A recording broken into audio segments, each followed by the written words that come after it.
Hello friend, my name is Kifayatullah and I welcome you to my channel Lone Statistic. آج کا ہمارا video ہے about سیرت سلمہ رضی اللہ تعالیٰ عنہ. So let's start it. سلمہ رضی اللہ تعالیٰ عنہ غیر معمولی شرف اور فضیلت کے حامل خاتون تھی. ان سے پہلے صرف جناب ابوبکر صدیق رضی اللہ تعالیٰ عنہ اور ان چند لوگوں نے اسلام قبول کیا ہے جن کے تعداد دونوں ہاتھوں کی انگلیوں سے بھی کم تھی. ان کا نام ہندہ بنت ابی امیہ تھی، لیکن ان کی کنیت سلمہ ان کے نام سے زیادہ مشہور تھی.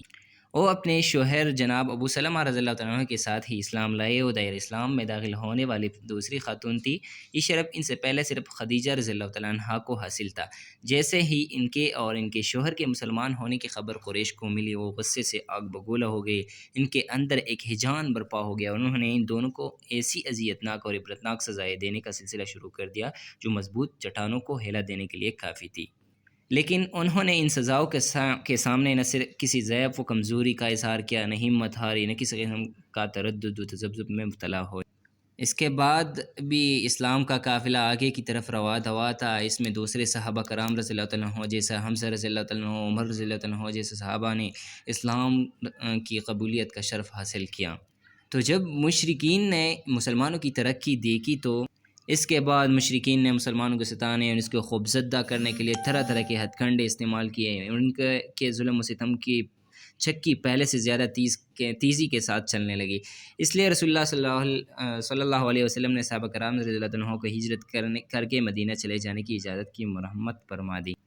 تو سلمہ رضی اللہ عنہ اور اس کے شوہر نے قریش کی اذیتوں سے نجات حاصل کرنے اور اپنے دین کی حفاظت کے خیال سے جلد از جلد ہجرت کر جانے کا فیصلہ کیا.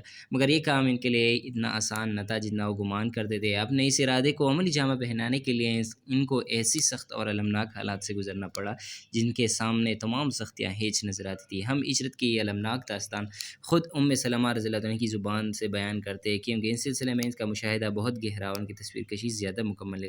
وہ بیان کرتی ہے کہ جب ابو سلمہ رضی اللہ عنہ نے مکہ سے مدینہ کی طرف ہجرت کرنے کی ٹانی تو انہوں نے میرے لیے سواری کا اونٹ تیار کیا. مجھے اس پر سوار کیا اور میرے بچے سلمہ کو میرے گود میں ڈالا اور کسی چیز کی طرف مڑ کر دیکھے بغیر اونٹ کی نکیل پکڑ کر روانہ ہو گئے. لیکن قبل اس کے ہم مکہ سے باہر نکلتے میرے قبیلے بنی مخزوم کے کچھ لوگ نے ہم کو جاتے ہوئے دیکھ لیا اور ہمارا راستہ روک کر کھڑے ہو گئے. اور ابو سلمہ رضی اللہ عنہ سے کہنے لگا کہ تم اپنے متعلق جو چاہو فیصلہ کرو، مگر تمہاری بیوی تمہیں کیا سروکار؟ یہ ہماری بیٹی ہے. ہم تم کو ہرگز اس بات کی اجازت نہیں دے سکتی کہ اس کو اپنے ساتھ لیے ہوئے درد کی ٹھوکریں کھاتے پھرو. پھر وہ ان کے اوپر جھپٹ پڑے اور مجھے زبردستی ان سے چھین کر الگ کر دیا. جب میرے شوہر ابو سلمہ رضی اللہ عنہ کے قبیلے بنو عبد الاسد کے لوگوں نے یہ دیکھا کہ میرے قبیلے والوں نے مجھے اور میرے بچے کو ابو سلمہ رضی اللہ عنہ سے چھین لیا تو وہ نہایت غضبناک ہوئے اور کہنے لگے کہ اے اللہ کی قسم، جب تم اپنی خاندان کی لڑکی کو ہمارے قبیلے کے آدمی سے چھین لیا تو ہم بھی بچے کو اس کے پاس نہیں رہنے دیں گے. وہ ہمارا خاندان کا بچہ ہے اور ہم اس کے زیادہ حقدار ہیں. پھر میرے آنکھوں کے سامنے ہی وہ میرے بچے سلمہ رضی اللہ تعالیٰ عنہ کو اپنی طرح کھینچ لگے. اس کھینچا تانی میں اس کا ہاتھ بھی اکڑ گیا اور وہ اس کو چھین کر لے گئے. اور اس وقت مجھے یہ ایسا محسوس ہو رہا تھا کہ جیسا میرا وجود ٹکڑے ٹکڑے ہو کر بکھر گیا اور میں اکیلی رہ گئی ہوں. ایک طرف میرا شوہر اپنے دین اور اپنی جان کی حفاظت کے لیے مدینہ چلے گئے اور دوسری طرف میرے بچے کو بنو عبد الاسد نے جبراً مجھ سے چھین لیا اور میرے قبیلے بنو مخزوم نے زبردستی مجھے اپنے پاس روک لیا. اس طرف ذرا سی دیر میں مجھے، میرے شوہر اور میرے بچے کو ایک دوسرے سے جدا کر دیا گیا. پھر سلمہ رضی اللہ عنہ اپنی داستان کا اگلا حصہ بیان کرتی ہے. اس کے بعد سے میرا روزمرہ کا یہ معمول ہو گیا تھا کہ میں صبح سویرے مکہ کی باہر اسی مقام پر جاتی تھی اور جہاں میرے ساتھ یہ المیہ پیش آیا تھا. میں ان بیتی ہوئی گھڑیوں کو یاد کرتی تھی جب میرے شوہر اور میرے بچے کے درمیان جدائی کی دیوار حائل کر دی گئی ہیں. میں برابر روتی رہی یہاں تک کہ رات کے سائے گہرے ہو جاتے. میرے یہ حالت 1 سال یا اس کے لگ بھگ رہیں. آخر کار میرے بنی میں سے ایک شخص کا گزر میری طرف سے ہوا. اس کو میری اس حالت اظہار پر ترس آیا اور اس نے میرے قبیلے والوں سے کہا کہ تم لوگ اس غریب کو چھوڑ کر کیوں نہیں دیتے؟ اور انہوں نے ان کو راضی کیا کہ ان کو چھوڑ دو. تو اس کے قبیلہ والا اس پر متفق ہوا اور اس نے اس کو چھوڑنے کا فیصلہ کر لیا. پھر اس کی بات اس کے لخت جگر کی بات تھی، کیونکہ وہ ان سے جدا تھی، وہ بہت روتی تھی۔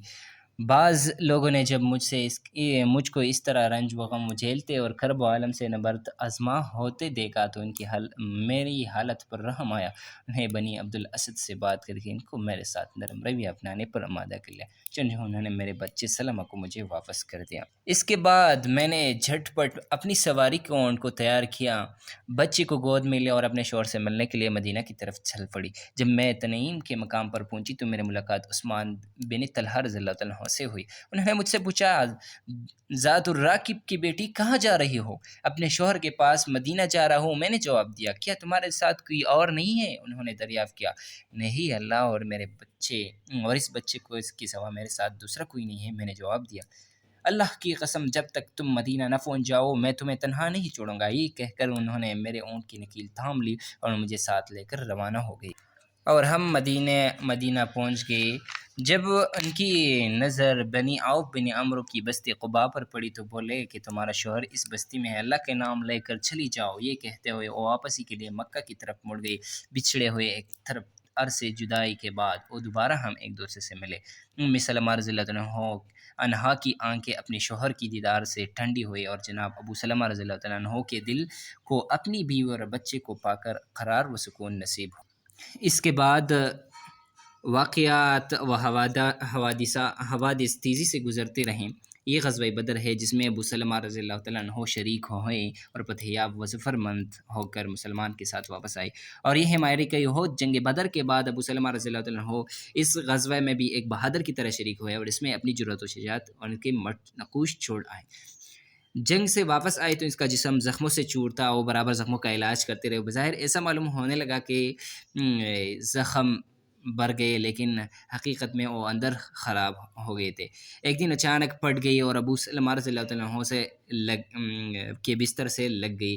اس زمانے میں جب وہ اپنے زخموں کے ساتھ کشمکش میں مصروف تھا، ایک دن اپنی بیوی سے بولے، سلمہ رضی اللہ عنہ، میں نے رسول اللہ صلی اللہ علیہ وسلم کو یہ فرماتے سنا ہے، جو شخص کسی مصیبت میں مبتلا ہونے کے وقت انا للہ و انا الیہ راجعون پڑھے اور دعا کرے کہ اے اللہ، میں تجھ سے ہی اس مصیبت کا اجر چاہتا ہوں، الہی تم مجھے اس کا بہترین نعم البدل عطا فرمائے، تو اللہ تعالیٰ اس کے لیے تلافی مفاد کی بہترین صورت پیدا فرما دیتا ہے۔ ابو سلمہ رضی اللہ عنہ کئی روز تک بستر علالت پر پڑے رہے۔ اس دوران میں ایک دن صبح کے وقت رسول اللہ صلی اللہ علیہ وسلم اس کی عیادت کے لیے تشریف لائے۔ آپ صلی اللہ علیہ وسلم دروازے میں داخل ہوئے اور ابھی اچھی طرح اس کو دیکھ بھی نہیں سکے کہ انہوں نے زندگی کو خیر آباد کہہ دیا۔ رسول اللہ صلی اللہ علیہ وسلم نے اپنی دست مبارک نے ان کے آنکھوں کو بند کیا اور آسمان کی طرف نظریں اٹھاتے ہوئے ان کے لیے دعا کی، اے اللہ، ابو سلمہ کی مغفرت فرما دے، مقربین میں ان کو بلند مرتبہ عطا کر، ان کے پسماندگان میں ان کا قائم مقام ہو جا۔ رب العالمین ہمارے اور ان کی مغفرت فرما، ان کی قبر کو کشادہ اور منور کر۔ سلمہ رضی اللہ تعالیٰ عنہا کی اس مصیبت پر مسلمانوں نے غیر معمولی صدمہ اور افسوس کا اظہار کیا۔ انہیں ام العرب کا لقب سے نوازا، کیونکہ مدینہ میں اس کے ننھے بچوں کے سوا ان کے اہل قبیلہ و خاندان میں سے ان کا کوئی قریبی سرپرست اور ہمدرد نہ تھا۔ مہاجرین اور انصار دونوں نے بیک وقت اپنے اوپر ام سلمہ کے حق کو محسوس کیا۔ ان کی عدت وفات گزرتے ہی جناب حضرت ابوبکر صدیق رضی اللہ عنہ ان کو نکاح کا پیغام دیا، مگر انہوں نے اس کا پیغام منظور نہیں کیا۔ پھر جب جناب حضرت عمر رضی اللہ عنہ نے اس کا نکاح کی پیشکش کی، مگر انہوں نے جناب حضرت عمر رضی اللہ عنہ کے پیغام کو بھی اس طرح رد کر دیا جس طرح وہ جناب ابوبکر رضی اللہ عنہ کے پیغام کو نامنظور کر چکی تھی۔ پھر جب خود رسول اللہ صلی اللہ علیہ وسلم نے اپنے لیے پیغام دیا تو سلمہ رضی اللہ عنہ نے کہہ دیا، اے اللہ کے رسول، میرے اندر 3 ایسی خصلتیں ہیں جو شاید آپ کو پسند نہ آئے۔ پہلی بات یہ ہے، میں انتہائی غیرت مند اور خوددار عورت ہوں، مجھے اندیشہ ہے کہ میرا کوئی بات آپ کو طبع مبارک کو ناگوار گزر جائے اور آپ صلی اللہ علیہ وسلم مجھ سے ناراض ہو جائے، تو اسی وجہ سے اللہ تعالیٰ مجھے سزا دے گا۔ دوسری بات یہ ہے کہ میں سن رسیدہ عورت ہوں، اور تیسری بات یہ ہے کہ میں بال بچوں والی عورت ہوں۔ رسول اللہ صلی اللہ علیہ وسلم نے ان کی یہ بات سن کر ارشاد فرمایا کہ یہ جو تم نے اپنی غیرت مندی اور خودداری کی بات کہی تو میں اس کے لیے اللہ سے دعا کروں گا کہ تمہارے اندر سے اس کو دور کر دے، اور جہاں تک سن رسیدگی کی بات ہے تو اس میں میری حالت تم سے مختلف نہیں ہے، اور یہ جو تم نے بال بچوں کا ذکر کیا ہے تو اس کے لیے کسی فکر کی ضرورت نہیں ہے، تمہارے بچے میرے بچے ہیں۔ پھر رسول اللہ صلی اللہ علیہ وسلم نے سلمہ رضی اللہ تعالیٰ عنہا سے نکاح کر لیا، اور ان کی دعائیں مجسم قبولیت بن کر سامنے آ گئی جو انہوں نے اپنے شوہر کے انتقال کے وقت کی تھی، اور اللہ تعالیٰ نے ان کو ابو سلمہ رضی اللہ تعالیٰ عنہ کا نعم البدل عطا فرمایا، اور اس وقت سے ہندہ بنت ابی امیہ مخزومیہ صرف سلمہ کی ماں نہیں رہ گئی بلکہ تمام مسلمانوں کی ماں ہو گئی۔ اللہ تعالیٰ سلمہ کے چہرے کو جنت میں تر و تازہ اور بارونق رکھے، ان سے راضی رہے اور ان کو راضی رکھ کے، آمین۔